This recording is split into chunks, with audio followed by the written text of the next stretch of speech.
নমস্কার বন্ধুরা, আজকে আমরা দেখেন শীষ পালং নিয়ে নিয়েছি। মোটা মোটা সুন্দর করে কেটে ধুয়ে রেখে দিছি। দেখেন গামলা ভরতে পালং শাক।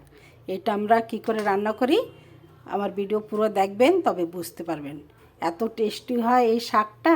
তো চলেন আমরা বড়ি দিয়ে রান্না করব। তো সবার আগে বড়িটা ভাজা করে নিই।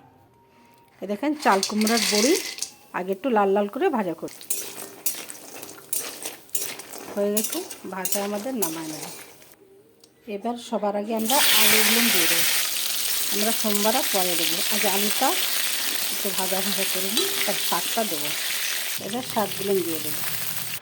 আমাদের কড়াই ভর্তি শাক হয়ে গেল, একটু পরেই সব কমে যাবে। কটা আমরা কাঁচা লঙ্কা দিয়ে দেবো। আমরা 1 চামচ লবণ দিয়ে দেবো, 1 চামচ হলুদ দিয়ে দেবো।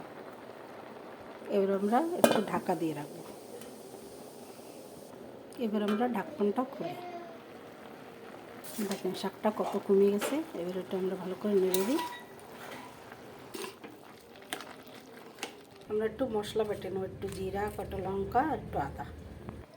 আমাদের বাটা হয়ে গেছে মশলা, আমরা এবার তুলে নেব। এবার শাকটা নামাই আমরা সোমবারে দিয়ে দিই। গামলাটা নামাইয়ে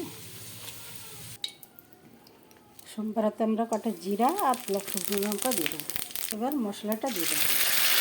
মশলাটা ভালো করে কষাইয়ে তারপরে সবজিটা ঢেলে দেবো। মশলা আমাদের ভাজা হয়ে গেছে, এবার সবজি ঢেলে দেবো।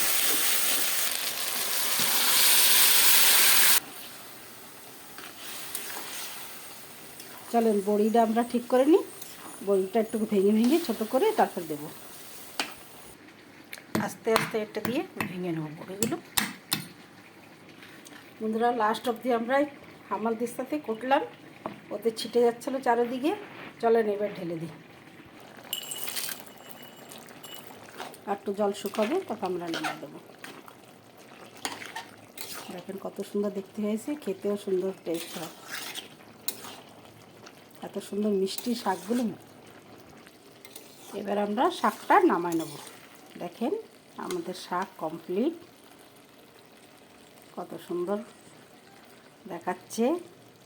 খেতেও ভালো লাগবে। বন্ধুরা এসে যান।